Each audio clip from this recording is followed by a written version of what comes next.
we are committed to build the future for Africa where people and life thrives.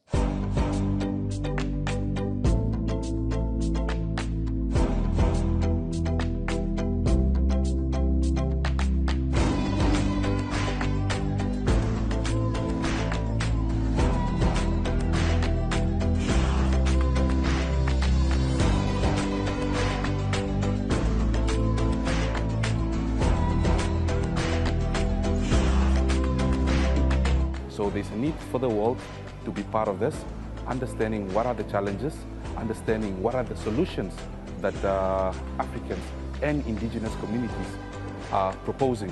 Because already here you have tailor-made solutions where you have indigenous and local people, you have local experts from Africa that are really discussing what is happening on the ground, and that's important.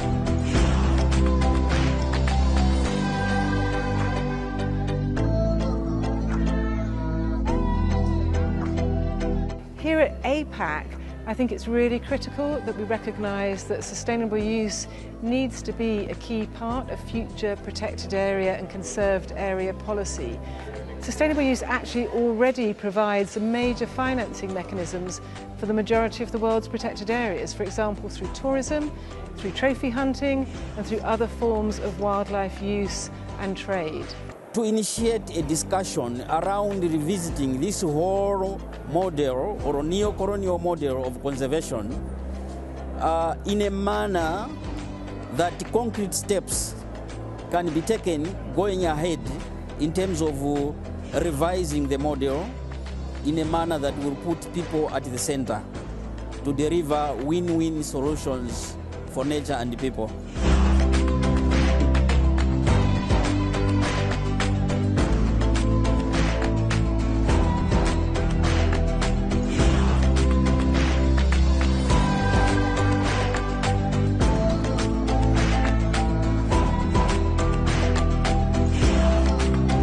Community conservation areas have really blossomed in Africa over the last few years, and they've become a major force in conservation in Africa.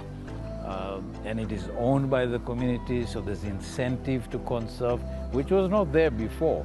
So we need to make sure that these conservation areas continue to grow, but also grow in a sustainable way. 20 years ago, or even 10 years ago, the big conferences we had in South Africa, it was all white guys.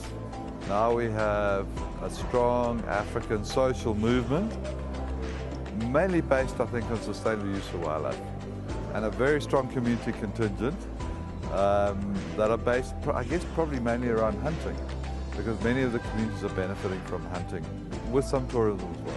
I'm really excited to be here at APAC just because I think it will do two things. It will really advance and amplify the voice of local communities, hopefully, in the management particularly of protected and conserved areas, because that's historically been something that's been a bit ignored.